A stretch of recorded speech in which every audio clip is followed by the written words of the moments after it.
अस्सलाम वालेकुम स्टूडेंट्स।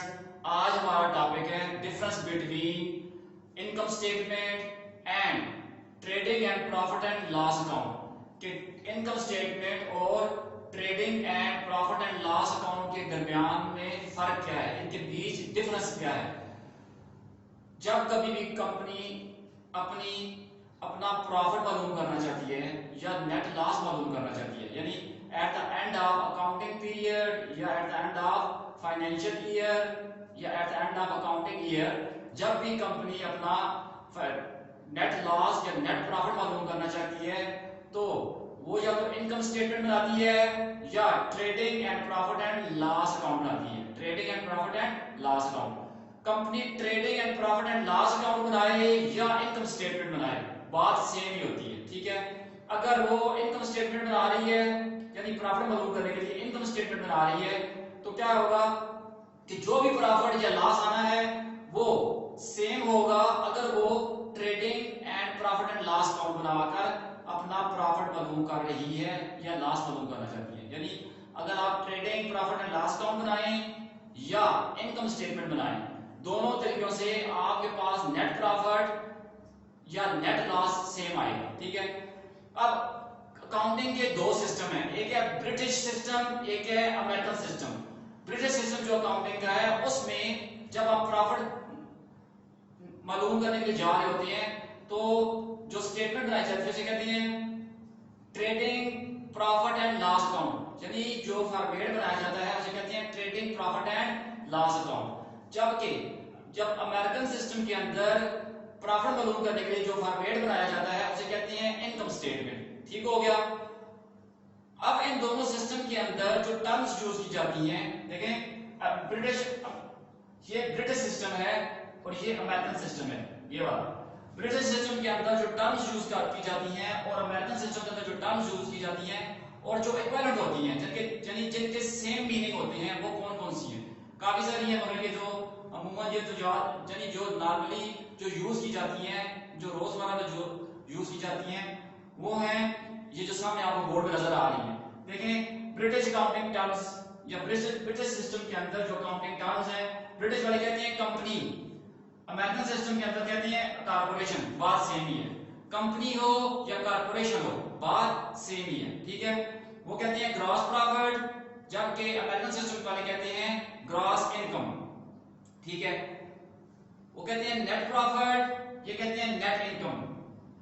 ठीक है, purchases on credit, British system के अंदर टर्म यूज की जाती है परचेजेस ऑन क्रेडिट, उधार पे खरीदारी। ठीक है, ये कहते हैं परचेजेस ऑन अकाउंट। ठीक है, ये भी वही सेम मीनिंग है, मीनिंग सेम है। अमेरिकन कहते हैं परचेजेस ऑन अकाउंट, वो कहते हैं ओपनिंग स्टॉक ऑफ गुड्स, ये कहते हैं opening inventory of मर्चेंडाइजेस। Opening inventory of मर्चेंडाइजेस, साल स्टार्ट होता है तो हमारे पास कितनी अशिया यानी कितनी मार्केट की गुड्स पड़ी हुई हैं, तो opening inventory of मर्चेंडाइजेस। Closing stock of goods, closing inventory of मर्चेंडाइजेस। ठीक है, वो कहते हैं trading and profit and loss account, British वाले। जो हमारा बेसिक टॉपिक है difference between income statement and trading and profit and loss account, वो कहते हैं trading and profit and loss account. ठीक है, अमेरिका वाले कहते हैं इनकम स्टेटमेंट। ठीक हो गया। पॉइंट नंबर 8 पे जाए, वो कहते हैं कैपिटल, यानी वो पैसा जो मालिक बिजनेस के अंदर लेकर आया। अमेरिका वाले कहते हैं ओनर्स इक्विटी, मालिक का हक। ठीक है, ब्रिटिश सिस्टम के अंदर कहा जाता है सन्ड्री डेटर्स, ये लोग कहते हैं अकाउंट्स रिसीवेबल।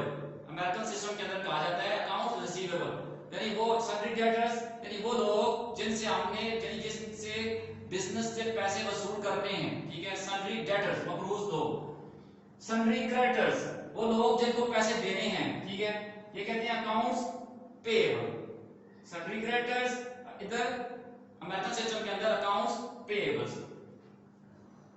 ब्रिटिश सिस्टम के अंदर टर्म यूज की जाती है बैड डेट्स, वो लोग जो पैसे जो अपना उधार अदा नहीं कर सकते तो बिजनेस का लॉस होता है, वो तो टर्म यूज की जाती है बैड डेट्स, बुरे कर्जदार। ये कहते हैं अनकलेक्टेबल्स अकाउंट, ऐसे खाते जो कलेक्ट नहीं हो सके। ठीक है, जो कलेक्ट नहीं होंगे।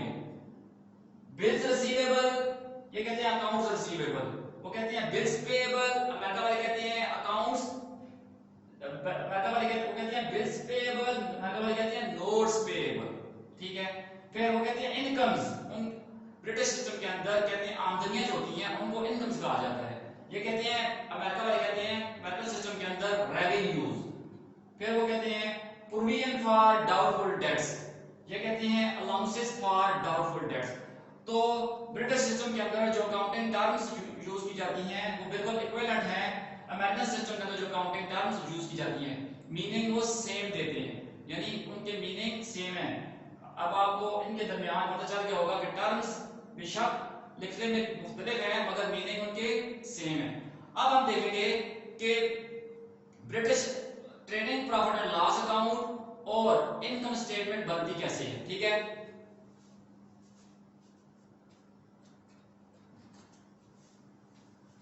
तो हमारा टॉपिक है difference between trading and profit and loss account and income statement.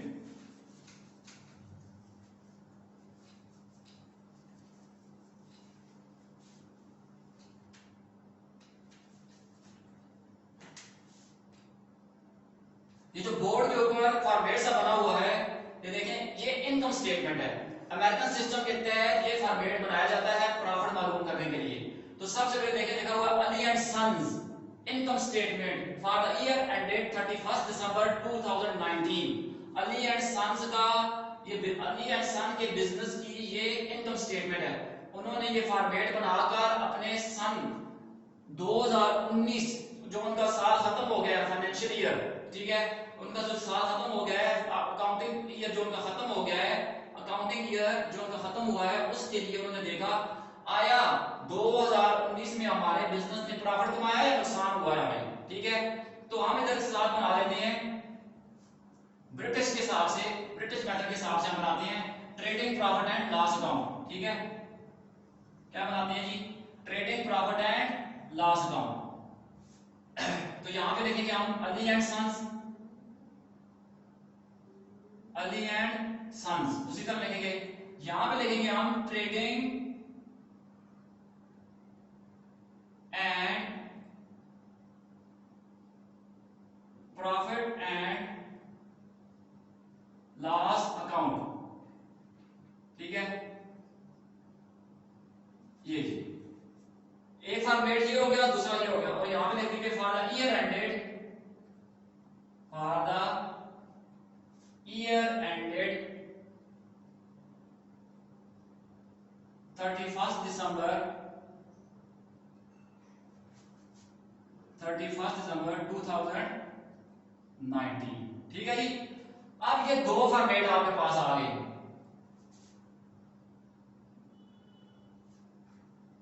आपके पास दो फॉर्मेट आ गए हैं, वो है अमेरिकन सिस्टम के हिसाब से इनकम स्टेटमेंट, ये है ब्रिटिश मेथड के हिसाब से, ठीक है। अब इनके नाम है, इसको कहते हैं अकाउंट फॉर्म, ठीक है। अकाउंट फॉर्म यानी डेबिट साइड और क्रेडिट साइड, जैसे अकाउंट टी अकाउंट के अंदर होती है। इसको कहते हैं रिपोर्ट फॉर्म या स्टेटमेंट फॉर्म, ठीक है। ये जो आपके पास फॉर्मेट है इसे रिपोर्ट फॉर्म या स्टेटमेंट फॉर्म कहते हैं। इसको कहते हैं अकाउंट फॉर्म, इसकी एक डेबिट साइड है, एक क्रेडिट साइड है। तो आप जहां पे देखें, सबसे पहले ये देखें लिखा हुआ सेल्स, तो सेल्स आप राइट साइड लिखेंगे। कितनी है सेल्स जी? 2150 रुपए की सेल नजर आ रही है हमें यहाँ पे, 2150 रुपए की, ये लिख दिया। लेस करेंगे इसमें से सेल्स रिटर्न, सेल्स डिस्काउंट और सेल्स रिटर्न वगैरह, सेल्स डिस्काउंट, ठीक है, और सेल्स रिटर्न्स,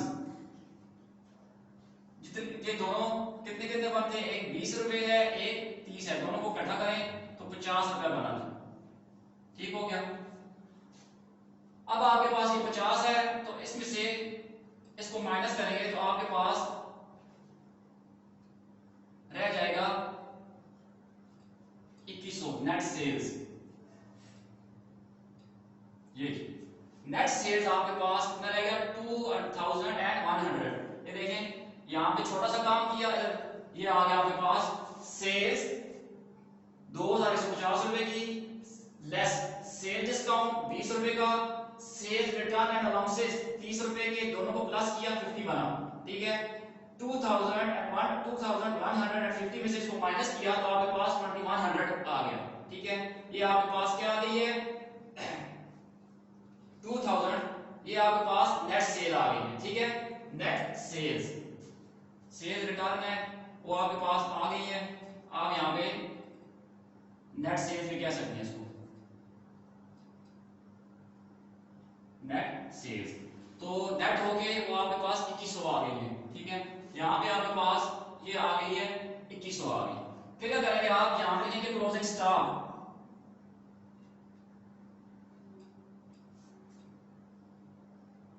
क्लोजिंग स्टॉक आ गया आपके पास। तो क्लोजिंग स्टॉक यहाँ पे हमारे उन्होंने दिया हुआ है क्लोजिंग इन्वेंटरी ऑफ मर्चेंडाइजेस, ये ठीक है इतने 70 रुपीज की, तो ये लिख दिया 70 क्लोजिंग स्टॉक, ठीक है। अब यहाँ पे आप लिखेंगे ओपनिंग स्टॉक, बोर्ड के ऊपर आपको ओपनिंग स्टॉक दिया हुआ है यहाँ पे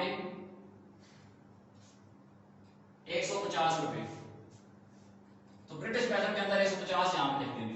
फिर आप लिखेंगे परचेजेस, परचेजेस कितनी की है आपने 1300 की है, ठीक है। लेस कर देंगे इसमें से परचेजेस डिस्काउंट, ठीक है, लेस करेंगे परचेजेस डिस्काउंट और purchases return, purchases return and allowances, ठीक है। परचेजेस रिटर्न्स एंड अलाउंसेस को लेस करेंगे तो परचेज डिस्काउंट ये 10 रुपए है, ये कितना है ये 20 है, दोनों को इकट्ठा करेंगे तो ये हमारे पास कितना बच जाएगा, ये कितना बनेगा 30 रुपए बनेगा। तो ये लेस करेंगे आप इसमें से तो कितना हो जाएगा आपके पास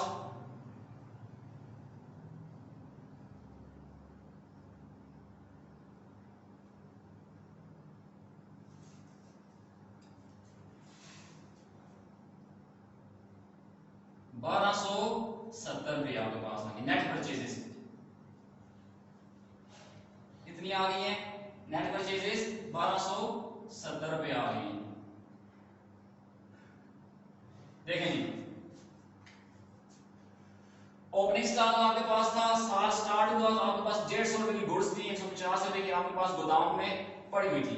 फिर आपने परचेजेस की हैं 1300 की परचेजेस की हैं, जिसमें से आप उनको फिर 10 रुपए डिस्काउंट मिला है वो इसमें से लेस करेंगे।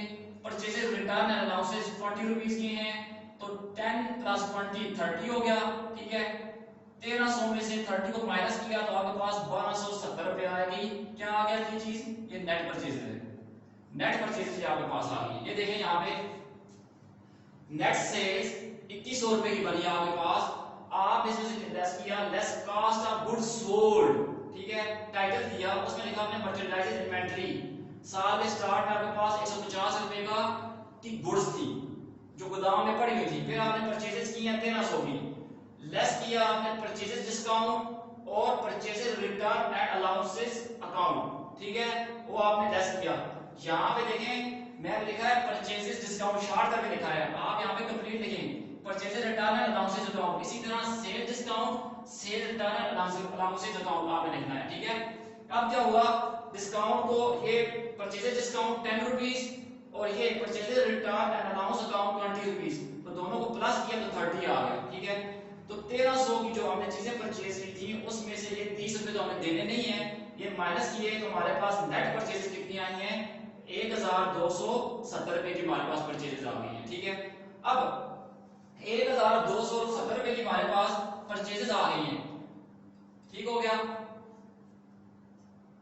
फिर क्या है कि हमने तमाम के तमाम डायरेक्ट एक्सपेंसेस जितने भी डायरेक्ट खर्चे हुए हैं वो सारे के सारे हमने इस साइड लिखने हैं। तो ऐड करेंगे हम जितने भी डायरेक्ट खर्चे हुए हैं, ठीक है। चीजों को खरीद जहां से आपने खरीदा है वहां से खरीदारी जब परचेजिंग पॉइंट से लेकर अपने गोदाम तक लाने के ऊपर जितने भी खर्चे हुए हैं वो सारे के सारे आपके डायरेक्ट एक्सपेंसेस हैं, वो सारे के सारे ये इस जगह पे आएंगे, कहां पे कि ट्रेडिंग अकाउंट के अंदर आएंगे। पहला पोर्शन इसका है ट्रेडिंग अकाउंट, दूसरा जब नीचे पर आएंगे तो वो प्रॉफिट एंड लॉस अकाउंट होगा, ठीक है।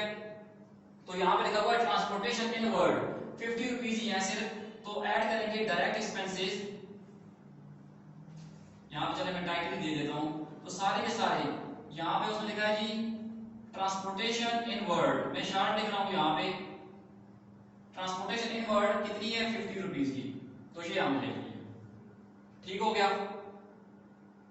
अब क्या हुआ कि अब इसको ऐड करेंगे तो ये हमारे पास आएगा किया जी 2170 रुपीज आ गया। इसमें से हम क्या करेंगे ये 150 102 150 1270 और प्लस 50 ये माइनस करेंगे इसमें से, ठीक है। तो ये सारा इसमें से माइनस करेंगे तो हमारे पास क्या आएगा, पहले जरा देख लेते हैं 150 127050, ठीक है, 0 17 ये 4 4 1 ये आ गया। इसमें से ये साइड माइनस करनी है,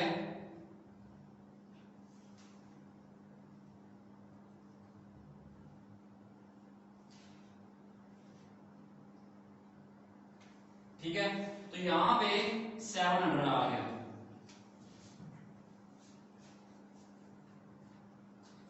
आपने क्या किया कि इसकी राइट साइड को जमा किया तो 2170 रुपए बने। इसमें से आपने लेफ्ट साइड को माइनस किया तो बैलेंस आपके पास आया 700। तो ये जो 700 आया है ये आपका ग्रॉस प्रॉफिट है। आपने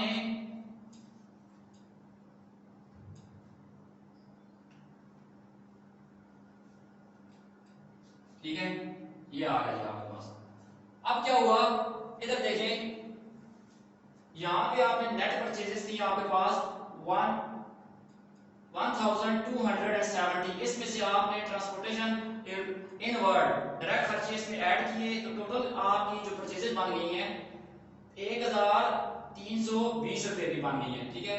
delivered cost of net purchases, जो चीजें आपको डिलीवर की गई हैं यानी जो हमें गोदाम तक पहुंचने के ऊपर हमें परचेजेस 1300 की नहीं पड़ी बल्कि वो 1320 रुपए की पड़ी है, ठीक है।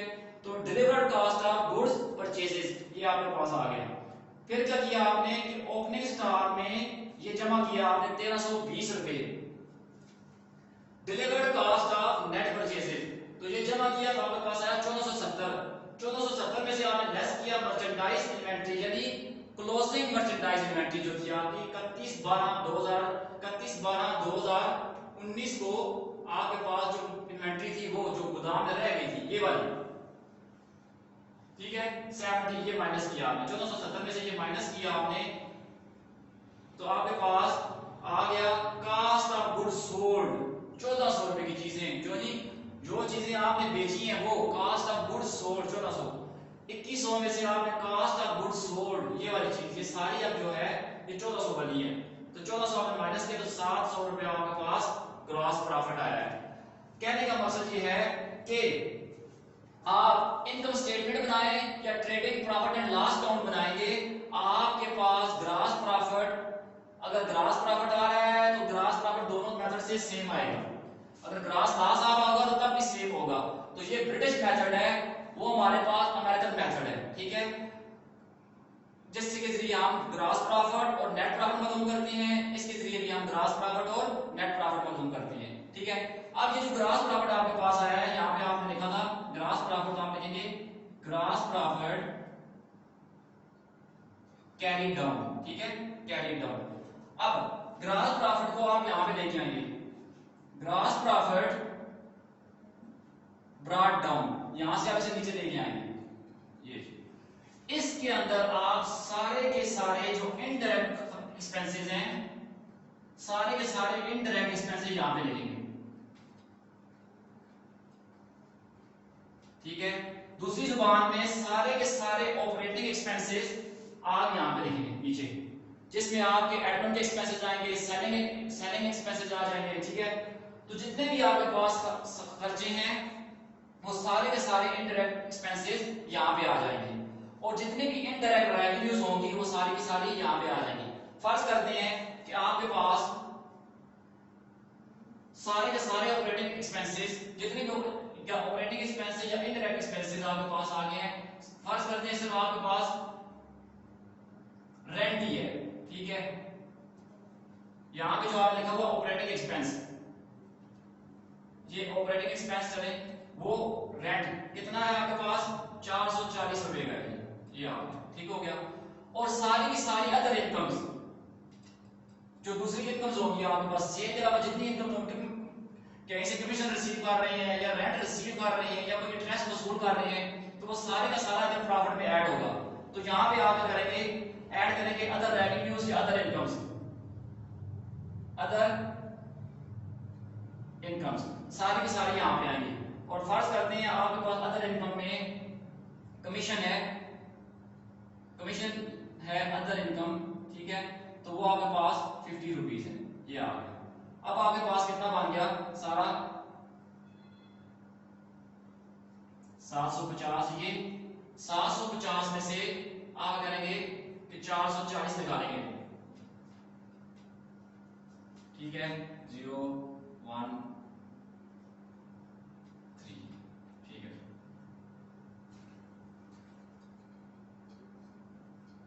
तो 750 में से आप इनडायरेक्ट एक्सपेंसेस निकालेंगे तो आपके पास 310 रुपए आएगा।